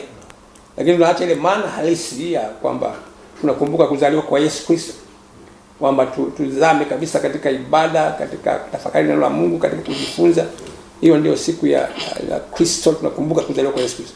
Sasa kwa vitu vingine ambavyo vya juu tu havina logic, havina mantiki zaidi kuviweka hivyo, na wale watu wanaisalia. Lakini sasa vizuri kulifundishwa jambo hilo, lielezwe hilo, ili watu wajue kabisa Boxing Day ya kufungua zawadi, una mzigo gani, una zawadi gani ya kumpeleka mwingine muhitaji. Amen. Na imani utakuwa umeelewa pia mtazamaji, kwa yule ambao unatufuatilia, hata kwa yule ambao ukoje uliza swali hili, kuna mbaraka ambao umeweza kupata na umefunguliwa. Huyu naitwa Rebecca Samueli kutoka Shinyanga, tuko pamoja hadi mwisho wa kipindi. Endelea kuwa nasi, usiondoke. Na huyu anasema kwamba anaitwa Lecho Abeli, anasema Kasomo kutoka Sumbawanga, na watakieni heri ya Christmas. Ukweli nimebarikiwa sana na kipindi hiki. Mungu awabariki sana, nawe pia Mungu akubariki. Watu wanabarikiwa. Na wewe sema kwamba tumsifu Yesu Kristo. Kwa majina naitwa Frank William. Bwana awashukuru kwa kipindi kizuri. Na huyu simu anasema kwamba anaitwa James Jacob kutoka Mbomero. Kujitoa ni jambo la msingi sana. Huyu ndo ametuacha hivyo. Na wewe sema kwamba shalom hapo studio. Somo limenifika mahali pake, nimepata madini, niko nanyi hadi tamati. Safi sana. Huyu anasema safi sana, natokea Dar es Salaam Kinyerezi. Asante, Bwana kubariki. Huyu anasema kwamba Mungu awabariki, utume utaujenga, utume utajenga wazazi. Mungu azidi kutubariki, tuone mwaka na tutimize mwaka kwa kuongoza familia na wahitaji wetu kwa namna jinsi ambavyo Mungu amependa. Huyu anaitwa Happiness na anasema kwamba Mungu awabariki sana. Huyu si mwingine anasema kwamba anaitwa Kefa, nipo Mpanda Katavi. Mungu awabariki sana kwa kipindi kizuri, tumepata fundisho la nguvu la kufa kiroho na kimwili pia. Baba mchungaji, watu wanabarikiwa. Watu wanabarikiwa. Mada imewagusa pale kulingana na muda jinsi unavyokimbia. Ngoja tuzipitie haraka. Huyu anasema kwamba anaitwa Bujanja kutoka Mara, kijiji cha Nata. Nawatakia sikukuu na neema. Mungu awabariki sana. Huyu anasema kwamba anaitwa Rebecca Samueli kutoka Shinyanga. Amejirudia, tuko pamoja tena. Mungu akubariki sana Rebecca, naonekana ni mdau karibu sana. Anasema mimi naitwa Six kutoka Kigoma Kalinzi studio, nawatakia heri ya Christmas familia ya mzee Silvers pamoja na hapo studio. Huyu sema kwamba mimi ni Ana kutoka Lindi, nawatakia sikukuu njema, na pia nakutakia sikukuu njema na namshukuru sana mchungaji kwa ushauri wako. Je, ni mwitikio wa vijana vipi kuhusu mwitikio wa vijana kupokea ushauri wa wazazi au walezi kuhusiana na hii Boxing Day? Huyu ndo ametoachia swali hilo. Anauliza ushauri wa vijana. Unapokea wazazi, vijana tunapokea vipi ushauri wa vijana kuhusiana na malezi na namna jinsi sikukuu hii inatakiwa tuiadhimishe kwa kicho? Hiyo ni jambo zuri sana, ni kwamba vijana anapokeaje ujumbe huo. Ni vizuri kwa sababu kijana, unapomuita kijana, bado ana matumaini, bado ana future yake, bado ana mambo mengi hapo. Kwa hiyo ni vizuri kusikiliza ushauri wa wazee, kushauri maadili, kufuata maadili, ili na yeye sio kijana sasa, baadaye atakuwa mzee. Kwa hiyo ana package gani katika maisha yake? Ana package vitu vya msingi ambavyo vitawasaidia watu. Anaondoka na nini? Kwa hiyo kijana lazima, ni muhimu sana kuwa na full package katika maisha yake. Tunakutegemea wewe kijana, utazaa, utaoa, utafanya kazi, serikali utapata kazi, na wengine wako kazini. Taifa linakutegemea, wazazi watakutegemea, na jamii inakutegemea. Sasa una full package gani ambayo inaweza umejifunza wapi ikujenga katika maisha yako? Kwa hiyo wito wetu kwamba vijana wawe vizuri tu kujifunza, na package kubwa ambayo itawasaidia. Taifa linawasubiri kulijenga taifa lake la Tanzania. Kanisa linawasubiri na jamii inawasubiri. Kwa hiyo tupate vijana wenye hekima, wenye mzigo, wenye kujitoa, wenye kufanya kazi ya Mungu, wenye kufanya kazi za serikalini kule. Tunahitaji vijana wenye nguvu, walijenge taifa lao. Sasa ni vizuri package ya vijana sasa wawe na package kubwa, wasiweke tu mtazamo kamoja tu kastara yetu ambako kana muda. Mwingine muda unaweza stars zinaisha, ulimwengu unaisha, mabadiliko yanatokea. Sasa una package gani? Au una full package ambayo itakusaidia kizazi kilichopo, wewe mwenyewe na baadaye utapewa vitengo, utapewa na sehemu yote. Utafanyaje? Au utakuwa na maneno tu ya bla tu. Tengeneze uwe na package gani? Una full package ambayo ukiweka kwenye kitengo chochote serikalini watakuamini wale. Unakuwa unaaminika. Ukiwa kanisani kwenye jamii unaaminika. Kwa kifupi kwamba tunahitaji vijana wanaoaminika kanisani na hata pia katika serikali na uongozi wa kiserikali. Huyu anasema kwamba anaitwa Jonas Luvena kutoka Swala Mafundi, Iringa, Tanzania. Na washukuru sana watumishi wa Mungu kwa elimu nzuri, hakika nimewaelewa sana.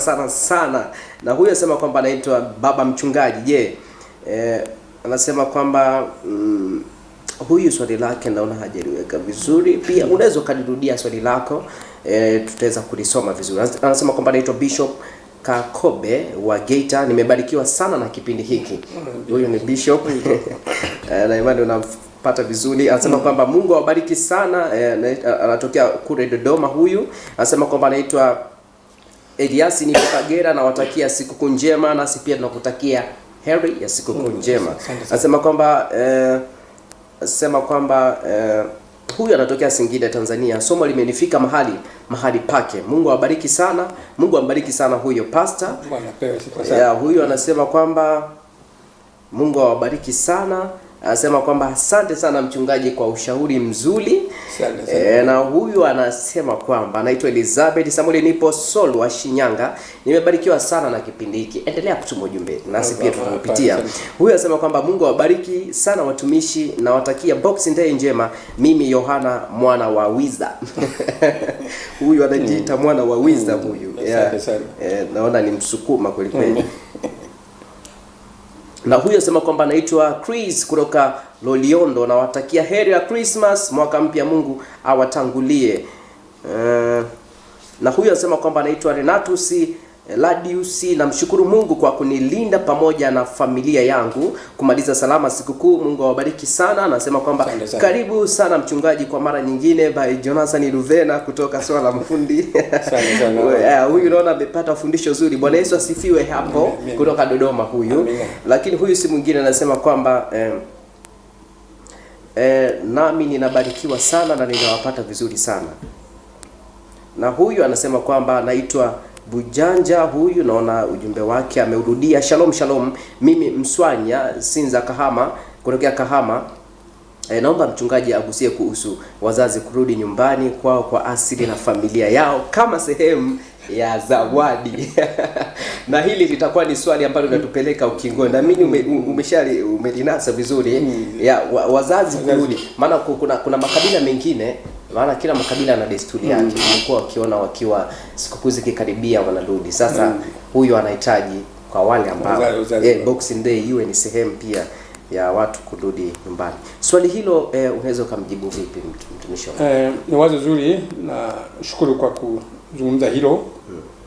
Kwamba tuna kazi kubwa sana sisi wazazi kuwatengeneza watoto, kuwa shape watoto.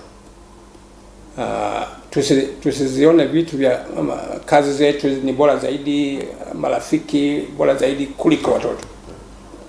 Ni jambo moja muhimu sana. Kazi zetu sio muhimu sana kuliko watoto. Ni kuwa utengeneza tu taratibu mzuri wa kuweza kukaa na watoto. Baba na mama wako busy, wanafanya huyu baba na mama ntilia naye anakwenda kule, wanarudi usiku, wanafanya hivi. Unaweka ratiba yako kwamba siku ya Boxing Day unakaa na watoto, nailisha mambo yote, na Mungu anatukuzwa kwamba umeacha shughuli zingine, umekaa na familia. Mungu anakuona kwamba ni mtu ambaye kabisa anajali familia, ni mtu aliyejaa upendo, kwamba anapenda watoto zaidi, kwamba kuwatengeneza kuliko kukaa na marafiki kule kwenye mikahawa, kwenye mambo mengine. Kwa hiyo wito wetu ni kwamba ni Mungu atusaidie kwa kwamba wazazi kabisa tusipofanya hivyo tutajenga generation ya ajabu, na inaonekana sasa. Kwa sababu watoto hawana maadili, hawatengenezwi, hawafanywi hivi. TV na wanaangalia channel ambazo ni mbovu kabisa katika historia. Kwenye simu kuna mambo mazuri, kuna mambo mabaya zaidi, na mambo mengine hivyo. Sasa ukiwaachia watoto wanajifunza huko, na walimu wengine tu wa pembeni huko, wewe umeenda kule walimu wa mitaani watakufundishia mtoto watakavyo. Hawakujali wewe ni waziri au wewe ni nani. Hilo hawana habari na wewe. Anataka watoto wako wanakutengenezea watu wengine. Na utashangaa sasa utakapofika wakati ule upendo wa watoto kukupenda hawapo, kwa sababu hujakaa nao kuwapenda watoto. Upendo unakauka. Na nilikuwa nasimulia habari za wenzetu kule, wenzetu huko Ulaya wameshaharibikiwa tangu muda mrefu. Kwa hiyo wanaona hawezi kukaa na mtoto, wameweka tu program yao kwamba ikifika miaka 18 anatoke nyumbani. Ameshamfanya, kwa sababu akikaa naye hapa watagombana. Wewe atoke nyumbani. Kwa hiyo hawahitaji kuonana wala kusaidiana. Ule kacha hiyo imeshaharibika tayari. Wanajifahamu binafsi, ubinafsi umetawala. Binafsi umetawala kwa. Na sasa umeingia kwenye hali mbaya zaidi. Sasa sisi wazazi mnayonisikiliza ni mzuri mno kupanga ratiba. Watoto hawa ni watoto wako, umepewa na Mungu kuwapenda watoto na kuwalea kama utakavyo wewe, na washape mwenyewe kama upendavyo wewe. Ukiacha watu watakuja kushape wengine, watakutengenezea wengine. Na utakuja kugombana nao sasa, kwa sababu utagombana nao kwa sababu hujawatengeneza wewe mwenyewe. Umetengenezewa tu. Umetengenezewa. Kwa hiyo Mungu atusaidie. Asante kwa naona huyo atakuwa tayari amelipata somo. Na jibu lilo mjibu ni sahihi kabisa. Huyo anasema kwamba anaitwa Mwinjilisti Elia Samueli toka Arusha, Tanzania, na watakia heri ya Christmas, mwaka mpya. Huyo anasema kwamba anaitwa Kefa. Mungu akubariki mchungaji. Mchungaji, umegusa sana moyo wangu. Asante sana. Huyo anasema umegusa sana moyo wake, ameguswa sana. Anasema shalom, naomba mchungaji aniambie. Naona swali lake liliweka vizuri, ila mwisho akasema Mungu awabariki sana. Sema naitwa Violet kutoka Jesema natoka wapi, nabarikiwa sana, na si pia tunasema uendelee kubarikiwa. Huyu anasema kwamba anaitwa Jeffa, anawatakia mwaka mpya, Bwana awabariki sana. Na huyu anasema kwamba habari hapo studio Star TV, mimi sina ushauri but ninachoomba Mungu aweze kuwabariki. Asante sana. Lakini huyu anasema kwamba anaitwa Shidima, natokea Kimara Golani. Mungu akubariki sana. Tumejifunza mengi, tumebarikiwa sana na sikukuu hii njema. Na huyu anasema kwamba anabarikiwa sana kutokea Handeni, Tanga. Na huyu anasema kwamba anaitwa Yel Atanasi wa Kidile, Singida, Tanzania. Muwe na siku njema na Mungu awabariki sana. Asante sana. Na ambariki sana mchungaji. Sana mwema. Na asante sana kwa mtazamaji ambaye unaendelea kutuma jumbe zako na umeweza kusalia nasi tangu tulipoanza hadi kufika sasa. Kilicho na mwanzo hakikosi kuwa na mwisho. Kipindi na imani umefurahi sana kutokana na kila ambacho kinaendelea kwa sasa. Muda wetu na yoyoma, na tunapoelekea ukingoni katika mjadala huu, nina imani utaendelea kutuma jumbe zako za mwishoni na tuendelea kuzisoma pia, na huku tukiendelea kupata mafundisho na ama ushauri kutoka kwa mchungaji Samuel Lupiga akitokea kanisa la AIC pale Makongoro hapa jijini Mwanza, Tanzania. Tunapoelekea ukingoni sasa, kwenda kuhitimisha, maoni yako ni yapi katika swala zima la sikukuu ya Christmas pamoja na Boxing Day, tunapoelekea kuingia mwaka mpya 2026, ili watu wajiandae ili hali inapofika mwaka mwingine, ikifika siku kama ya leo, watu waweze kumshangilia Bwana kwa maadili na namna jinsi ambavyo apendavyo. Wito wangu kwa siku za Christmas na Boxing Day, ni muhimu kujua kusudi lake ni nini. Ni vizuri kulielewa kusudi kwanza. Kusudi la Christmas ilikuwa ni kusanyiko la watu wa Mungu, Kristo, kusanyiko la watu wa Kristo. Na katika kusanyiko hilo kuna ibada, kuna kumsifu Mungu, kuna kuimba, kuna mambo ya muhimu. Mnatiana moyo katika maisha yenu, na hata kushuhudia habari za wengine, wasikie habari za Yesu Kristo. Hiyo ndio kusudi kabisa. Yesu amezaliwa. Kwa hiyo ni kumbukumbu ya zaidi ya miaka 2000 iliyopita. Bahati ni nzuri, nilifika Bethlehem pale alipozaliwa Yesu Kristo. Na bahati ilikuwa siku ya Christmas, nilisherehekea Christmas nilikuwa Bethlehem hapa. Wenzetu Wayahudi wana sikukuu inaitwa sikukuu kubwa zaidi ya kitaifa ya Christmas. Na tuliona mambo ya ajabu sana kwenye kanisa hilo. Tuliko pale, kwaya zinaimba na ulinzi mkali umewekwa, watu wa mashuhuri wa mabalozi mbalimbali wanakuja kwenye Christmas. Ndio. Kwa hiyo ni muhimu, sio kula na kunywa tu, lakini kiroho zaidi. Unailisha roho yako, unaigusa, unailisha kwa mwaka mzima, unapata vitu vya unaifeed roho yako. Na baadaye hata vyakula vya kawaida unaweza kula. Lakini ile Boxing Day ni kwamba unaonyesha upendo wa Mungu. Boxing Day ni siku ya zawadi ya watoto. Mungu atusaidie tu kwamba tuziweke hizo programu hiyo, tuitengeneze kwa familia, kwa kanisa. Tengeneze kama wenzetu wanavyoendelea kutengeneza sasa. Wana boxing, tunapata nisema Operation Crescent Child au Samaritan Pass. Shirika hilo linakusanya zawadi duniani na linapeleka karibu nchi 150 duniani kuwapelekea watoto. Ni Christmas, ni zawadi ya Christmas, maboksi ya zawadi. Familia zinakwenda kwa supermarket, zinanunua vitu hivi, nafunga, napeleka kwenye shirika hilo, and then wana supply kote. Kwa hiyo kwamba wana mzigo kuwapelekea watu hata wasio wafahamu. Kwa hiyo ni vizuri mno Christmas na Boxing Day. Mungu atusaidie tuwe na mtazamo wa kiroho zaidi, sibezi tu kwenye kula na kunywa na starehe. Hizo hazitusaidii zaidi. Asante sana mchungaji. Nina imani mpaka sasa wewe sijui umeshalifungua box lako hapa bado.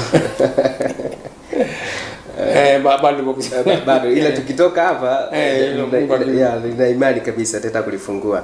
Huyu akasema kwamba habari, mimi nabarikiwa sana na kipindi hicho. Kuna ujumbe hapa mchungaji anasema kwamba baba mchungaji, Mungu akupe miaka mingi ili uendelee kutimiza kusudi la Mungu. Bishop Kakobe wa Geita. Sana mwana kutokea miaka mingi. Naona na muda wetu nazidi kuyoyoma kweli kweli, nilitamani tuweze kuendelea zaidi, lakini ndivyo hivyo tumeenda kuhitimisha kipindi hiki, lakini pia nitapita tu na jumbe chache. Nasema kwamba nilikuwa naomba familia kipindi hiki tuwe pamoja jamani.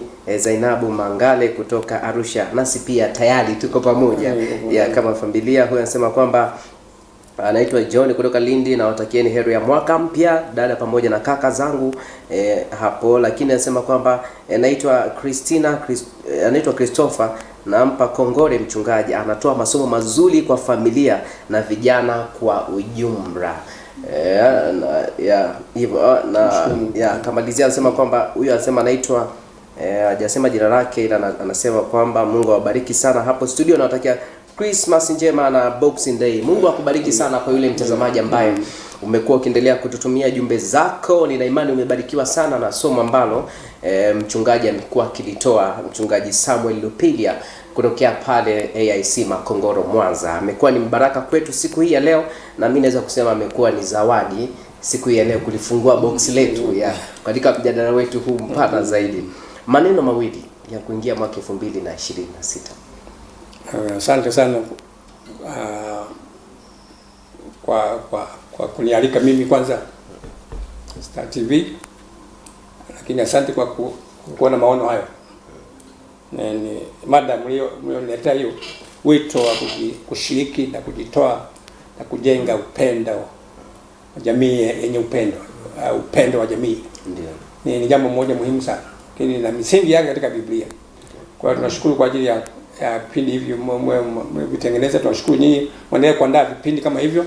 Jamii inahitaji kujifunza, na jamii ina shauku kujifunza. Ni mwalimu Star TV ni mwalimu mzuri wa kupeleka ujumbe huu karibu ulimwengu mzima. Ni muhimu sana. Lakini pia ni endelee tu kuzama kwenye neno la Mungu ambayo ni taa yetu na njia yetu, ili upendo huu wa Mungu Baba uendelee kuzama katika maisha yetu. Wapende majirani na ndugu zetu na hata tusiowajua. Kwa hiyo ni muhimu sana kufanya hivyo. Lakini pia wazazi, ni muhimu. Wito wangu ni kwamba tukae tuwe na programu ya kukaa na watoto, kuwafundisha. Tusizame kwenye mashughuli ya dunia hii. Shughuli za dunia hizi hazina mpaka, hazina mwisho. Lakini watoto kuwatengeneza ni muhimu. Tupate viongozi, tupate watu ambao wana discipline, watoto ambao watakuwa watalelewa. Lakini vile kanisa ni muhimu sana. Wito wangu ni kama kanisa tuna vipindi kama hivi. Tunao watoto, tunao vijana kwenye kanisa. Ni vizuri waandaliwe program nyingi, vijana wapate seminars, wafundishwe habari juu ya upendo wa Mungu, na watoto Sunday school, mambo mengine haya. Lakini wito wangu ni kwa taifa, wito wangu kwamba Mungu atusaidie, viongozi walioko wa ngazi za juu, kuanzia ngazi chini mpaka juu, wajue sasa wawe na muda wa kuwatengeneza vijana, kuwaimarisha vijana katika upendo, kwa sababu mkiwaandaa taifa litakuwa taifa lenye utu, taifa lenye upendo, utu, na kuthaminiana. Sawa, asante sana mchungaji, na tunashukuru sana kwa kuweza kutupa nafasi hii na kuweza kuketi nasi katika studio hii. Ingawa si mara ya kwanza, lakini na imani Mungu ameweza kutubariki sana, na watu wamebarikiwa na neno siku ya leo kwa mada ambayo tulikuwa nayo mezani, maana ya Boxing Day, kujitoa na kujenga jamii kwa upendo. Tulianza kwa ombi na lazima tumalize kwa ombi, lakini kuna wadau hapa ambao wanasema tunawezaje sasa kumpata mchungaji Samuel Lupilia? Njia zipi ambazo ni nzuri ambazo wanaweza kukupata ili waendelee kupata mafundisho haya? Wale tukue namba yangu ya simu. Ndio. Namba yangu ya simu ni 0783 kwa 33 96 25. Rudia tena. Rudia. 0783 33 96 25. Hiyo ndio namba yangu, mnaweza kuwasa mawasiliano. Rudia mwisho. 0783 33 96 25. Na asante sana kwa sababu tumefika mwisho wa kipindi hiki. Asante sana. Nikutakie Boxing Day njema, basi ya zawadi. Na asante sana kwa mtazamaji. Mungu akubariki sana. Ulikuwa nami mtangazaji wako Andre Amos Masanja, lakini kabla tujamaliza unaweza kutupatia ombi fupi sana kuja mwaka 2026. Tuombe. Mungu wetu na Baba yetu wa mbinguni, tunakushukuru kwa sababu umetupenda upeo, ukamtuma mwanao Yesu Kristo aje duniani kwa ajili yetu. Upendo huo ni wa agape, upendo usio na sababu. Na tunakushukuru hata kupata kipindi hiki cha kujifunza ukuu wako na uwezo wako juu ya upendo kwa jamii inayotuzunguka na kwa watoto na vijana na taifa zima. Tutie nguvu twende kuishi maisha hayo ya upendo, maisha ya kuthaminiana, maisha ya utu, kwa mujibu wa neno la Mungu linatuambia tufanye hivyo. Asante kwa wasikilizaji wale tulioko pamoja nao. Roho Mtakatifu endelea kuzungumza na sisi hata tunapotawanyika mahali hapa. Usitupungukie Baba, katika jina la Yesu aliye Bwana na Mwokozi wa maisha yetu. Amen. Amen, amen. Mimi jambo moja tu ambalo nimetoka nalo ni kwamba tuendelee kudumisha upendo na amani katika maisha yetu. Langu jina Andre Amos Masanja, nikushukuru sana kwa yule mtazamaji ambaye ulikuwa nasi. Tulianza vizuri na tunamaliza vizuri kwa utukufu wa Bwana na kwa moto ule wa imani. Endelea kufuatilia kipindi chako bora Afrika Mashariki, lakini pia niwashukuru jopo zima ambalo limehakikisha matangazo haya yanakufikia mahali popote uliko. Nikutakie tu Boxing Day na sikukuu njema ya Christmas na sikukuu njema ya kufuata mwaka mpya. Mungu akubariki sana. Sikutazama kila siku ya Jumapili.